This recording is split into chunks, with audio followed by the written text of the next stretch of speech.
Welcome back for another very special edition of NBL Now. The run home, we thought this might just be a one and done, but things have got no less complicated from when we were together last round to the start of round 19. I'm Jack Heverin, the best brain in the business, Liam Santamaria, alongside me. It's still pretty crazy. It is. I don't know about all that because I'm more confused than I was last week. But no, look, there's just been a little bit more clarity.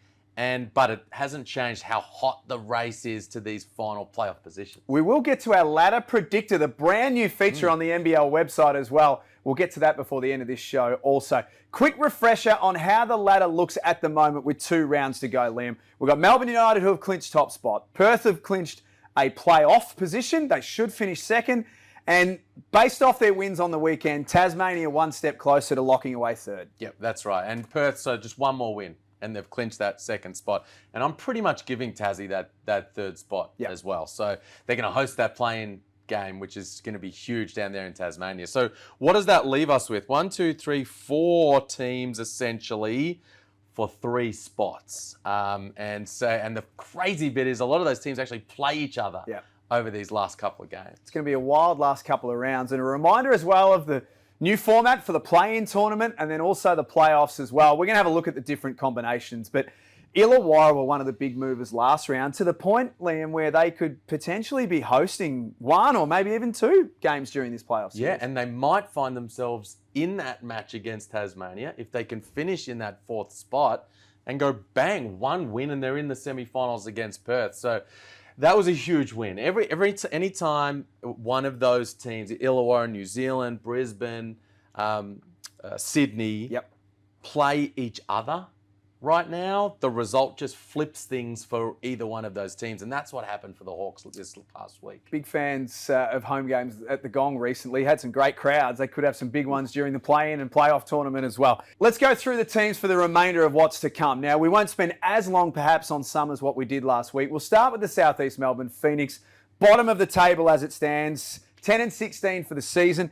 The reason to go through them is because you just never know. And you can ask Sydney about that from a couple of weeks ago. Yeah, and they are hoping to maybe get some troops back this week. Maybe Mitch Creek. Oh. Maybe Matt Kenyon, which will help. Can they play spoiler from this point on? They did beat Tasmania, who they play this week, on Christmas Day, remember? And then, man, if they play Sydney again. And, of course, they gave Sydney a nightmare loss a couple of weeks ago. So I think they are still relevant with a couple of big home games to finish off the season. It's funny, all of our ladder predictors, if the Phoenix, everyone's giving them 2 losses to finish the year. If they win one, cat amongst the pigeons sort of stuff, isn't it? Big time. And look, something crazy like that is going to happen down the stretch that nobody's factoring in right now. Adelaide 36ers, by virtue of their losses last week, that really hurt them. Are you willing to say that they are completely done? Look, I don't think they're going to make it. But look, we've all buried them. Like, they're in the ground. They're 6 feet under. But I'm not so sure. I think there's a tiniest little chance that a hand could break through the soil here. Scott Ninnis just putting his hand up. So they'd need to go 2-0. Yep. But those games are against Brisbane and New Zealand. So each one of those wins is a dagger to one of the teams they're trying to knock out. They'd need Brisbane to go 0-2, but Brisbane are a bit shaky. They're not super reliable. That could happen. And they would need New Zealand to go max 1-3 the rest of the way. But probably New Zealand beating Brisbane, obviously, because it would all need to come together. But New Zealand, with the injury to Anthony Lamb, I'm just saying, Jim Carey style, that there is a chance here still remaining for Adelaide. I'm still picturing Scott Ninnis' hand raising out of the grave like that, just with one last chance. The Cairns Taipans are 8th at the moment. Another team that losses last week, particularly that loss last Thursday to Tasmania, that with a poor percentage, they're going to find it pretty hard now. Yeah, they are. And it's funny because they've got the same record as Adelaide and they've got a slightly better percentage. But I think we're all probably giving them a way less chance. They play Perth and Melbourne. They're going to need a whole bunch of other results to go their way.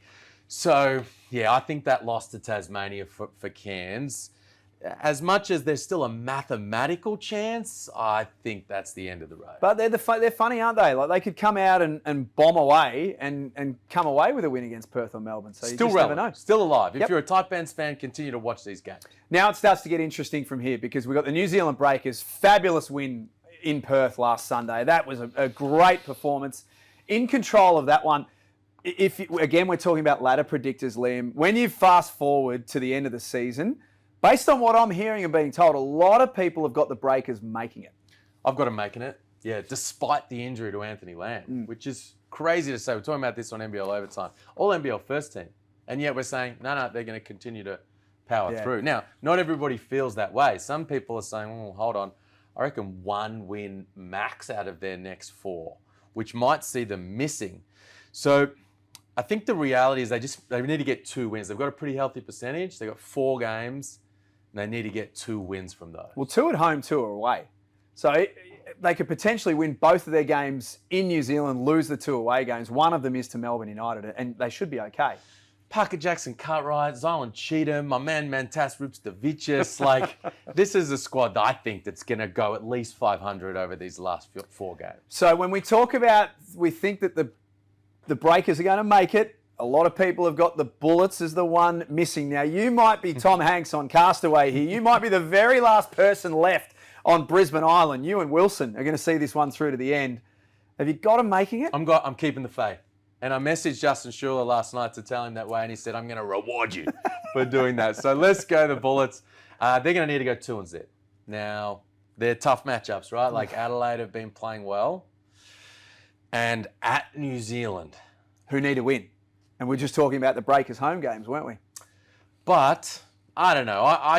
The reason I was on with Brisbane to begin with is I felt like in the cut and thrust of the late part of the season, they're going to be like a Tasmania type of team that defends at a high level and can win these clutch games. They let me down in Illawarra. And if they had got that, we would be talking much more confidently about them. But I'm just going to hold the faith the rest of the way. He's been with them from day one on Brisbane Island. The Sydney Kings are 5th as we go into round 19. 12-14 for the season. Percentage is okay without being breathtaking.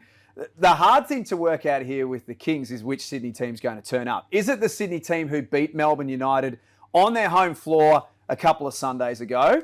Or is it the Sydney team who rolled into Adelaide last Friday night and looked listless? Who knows? And I don't have no one really has a lot of trust in them. I'm not sure if that, people within the organisation have trust in that their squad themselves. So who knows what that's going to be. They could go 2-0, bang, bang, and finish top 4, play Tasmania, and, we'll take it from there. Maybe they go 0-2. Maybe. Illawarra and, a Southeast Melbourne team that has Mitch Creek back and Gary Brown back for a last hurrah at the end of the season. Remember a couple, when Southeast Melbourne went to Perth and ended the streak in that last round a couple of seasons ago. So they'll want to do a similar type of thing to Sydney in that final round. Sunday's massive against Illawarra for both teams, and we'll get to that. But gee, from a Sydney point of view, on their home floor at the Q, they've just got to win. Huge game. Takes me back to Christmas Day when Illawarra went in there and knocked them off. Massive game for both teams. Speaking of the Hawks, there's all sorts of momentum about them right now. Crazy to think that this Illawarra team has had a coaching change. They look totally disenfranchised as a group. They're now 4th with 2 rounds to go. Remarkable. But they're not locked in. No. Because they've still got work to do. Big games. New Zealand and Sydney, both on the road in round 19. That's tough. That Sydney team is going to be fresh and waiting for them at Kudos Bank Arena. And then Perth and Melbourne in the final round. Now, again, what does that look like for those top 2 teams? Do they have a lot to play for? Illawarra, their whole season might be on the line, but they've still got work to do. Now, they ticked a big box with that win over Brisbane. 4th quarter execution, Garrett Clark, beautiful stuff. But they're no guarantee. They could finish in that top 4, or they could finish out. 4 games to go, still lots of work to do. I know one thing for certain. When you're trying to make the play-in, you don't want to leave it to Perth and Melbourne as your last 2 games. So one of these next 2 games for them, Liam, if they can bank one, they can probably start to just take a bit of a sigh of relief, can't they? I'm not sure. I've got them at 1 win from these next 4 and missing. Wow. Okay, that might not be the fairy tale story after all. Who knows? We'll get to the ladder predictor shortly. Tasmania, as we mentioned off the top, great performances last weekend. Probably underrated in some respects how good they were. I know you spoke about it on Overtime, and we spoke about it on NBL Now with Ruck. They're pretty cool right now, aren't they? They're third on the table. One of those games is Southeast Melbourne, which they should win. Perth in the last game at home might very well be a dress rehearsal of a semi-final series. I think the approach for the Jack Jumpers the rest of the way is let's play finals basketball every time we step out on the floor so that then we can continue to ramp up this last part of the season, go into the postseason as one of the form teams of the competition, have a Wildcats, take care of business in that 3 versus 4 game, and then have a Wildcats team waiting for us in the semi-finals a bit scared that we're coming into the building. When I watched Tasmania last weekend, with Milton Doyle back in action, Jack McVeigh doing his thing, the way they share the ball, you hear Sean McDonald at halftime saying, we don't care who scores.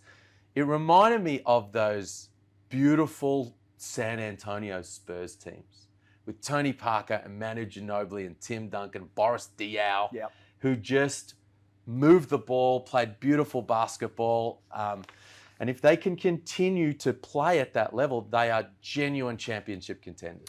To second, that is the Wildcats. They need one more win just to lock away that second spot. And it does, as we showed you with the way that the postseason is structured, finishing top 2 is really important. So they take care of Cairns this week and they got it done. That's just come in and just smash them and deal with them. But if they don't, right, if Cairns cause a huge upset, then they've still got a little work to do there. Because Tassie are plugging away and they're going to have Illawarra. And then who knows, that final game against Tassie could be for second spot. Not done just yet for the Red Army. Tell you who is done, Melbourne United. Right now they are feet up, relaxing, chilling out because they are going to finish top. They've still got some challenging games to go.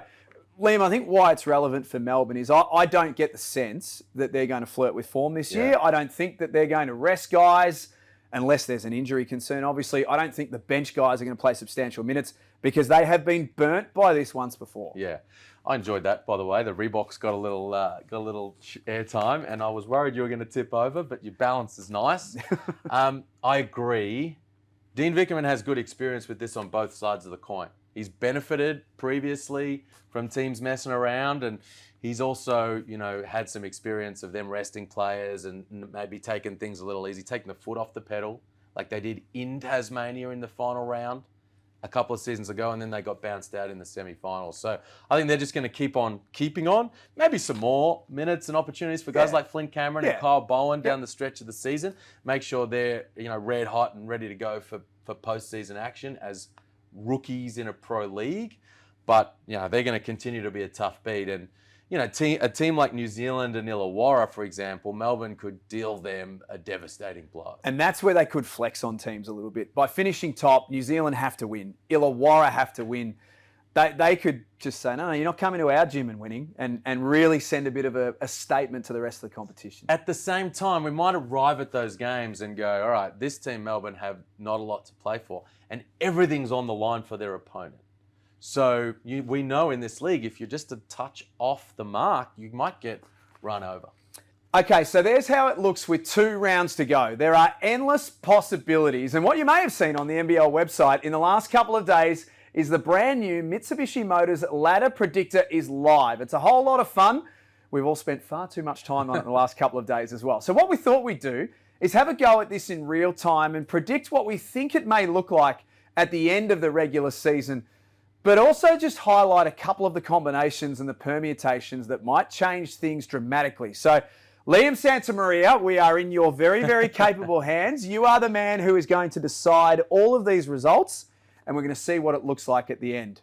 Firstly, can I say, I absolutely love this. You talk about YouTube rabbit holes. I've been down the ladder predictor rabbit holes in a big way, and I like this. It's not the moments that matter, it's the matches that matter down the stretch here. All right, round 19. Let's go.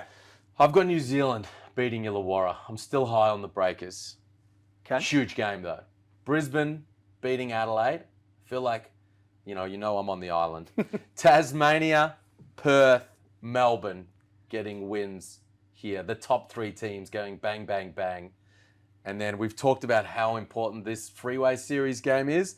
I'm giving it to the Hawks because I don't trust Sydney at all. Wow. Okay, so in that situation, we've got Sydney outside of the play-in with a round to go. But what would happen, for example, let's go back to Friday night if we can. What happens if we give that win to Illawarra and they go 2-0 on the weekend? You can see what it does to the New Zealand Breakers, and it bumps them out. Well, that's because they will have gone 0-2 over the weekend. Because we're giving Melbourne that win at home. Okay, so let's go back to New Zealand winning at home on Friday. We'll give them the W. What happens if the Sydney Kings on Sunday at Kudos Bank Arena show up and win? That now bumps Illawarra out because they go 0-2. And look what happens to Sydney. Not only do they get back in the top 6, they're in the 3-4 seeding qualifier against the Jackies. Yep. Any other upsets from that round that you want to play with before we move to the last round? Look, there's a world, like imagine, obviously we're giving losses there to Adelaide and Cairns. Yep. Right? There's obviously worlds where a miraculous mathematical chance could happen if they can go 2-0. So, you give Adelaide a win here, a Cairns a win here, it keeps them in the mix. But if they lose, like we've got here, you see they hit 16 losses, they're not going to make it. The other thing which is really important, if we give that win back to Illawarra on Sunday, because these are your predictions, just quickly, if the Bullets lay an egg on Friday night and Adelaide beat them, it's worth just playing that scenario out as well.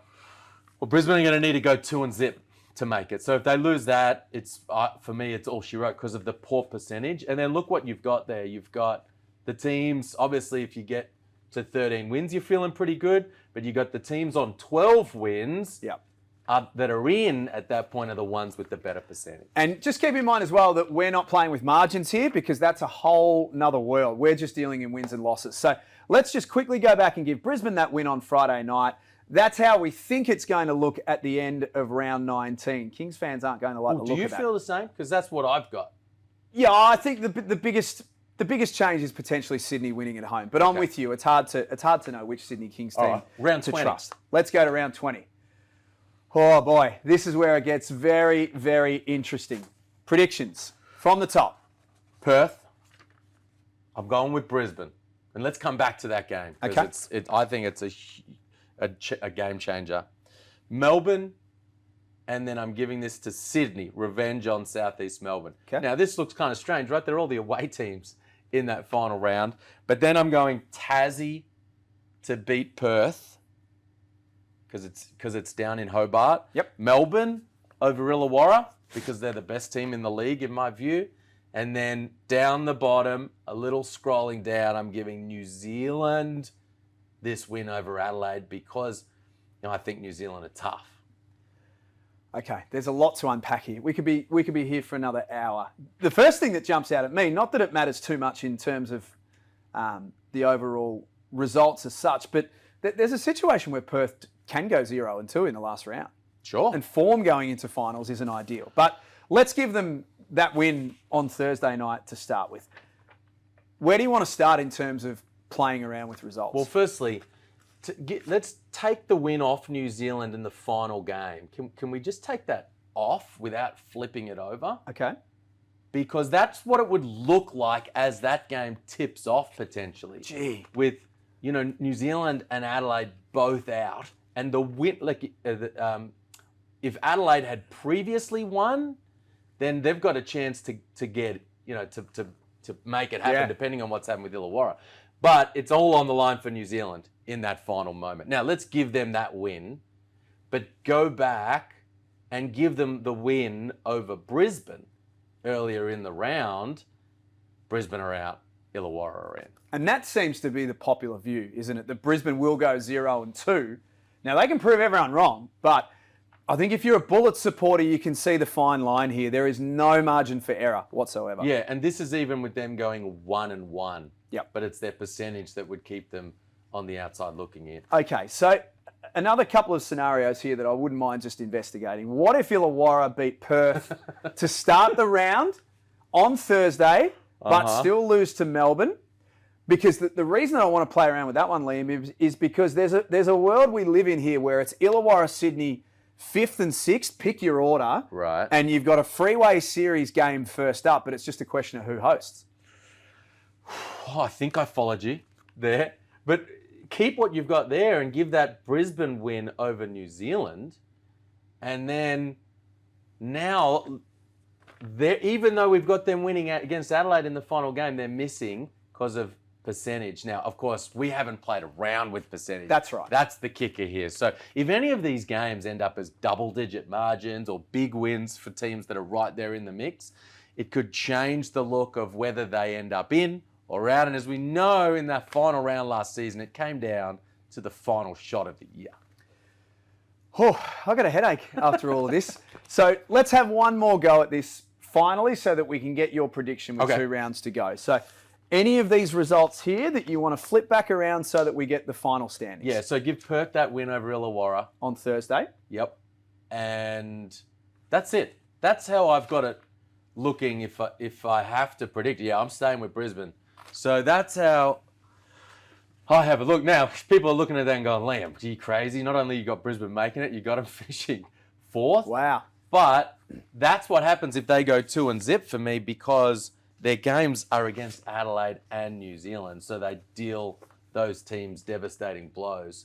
And then the other thing that I've got happening there is Illawarra only winning 1 of their last 4 games. And the complication there, as we have stressed, is that we haven't played around with percentage. So there's a world where Illawarra and New Zealand and Sydney all finish on the same wins and losses, and it'll be a percentage battle to decide who finishes where. Unbelievably close. And look, I think we can all guarantee, no matter what happens on these next couple of games and this next round, it's all going to be on the line in that final round of the season. Hopefully that made sense. Hopefully it untangled some of the web. If it didn't, then you're with the rest of us, and we're none the wiser with 2 rounds to go. Don't forget, of course, the NBL Mitsubishi Motors Ladder Predictor is now live at nbl.com.au. You can sit here like we have for hours and play around with all of these different combinations and see what it looks like. Liam? Yeah, if you do that, though, give yourself a minute's cap. Like, set a timer or you'll be there for hours. Maybe just get a nice cup of tea or a beverage or something just to wind down after it as well. It's going to be an incredible last 2 rounds of this regular season. The run home is as good as we've ever seen it. Thanks for joining us on this very special edition of NBL Now. We'll catch you next time.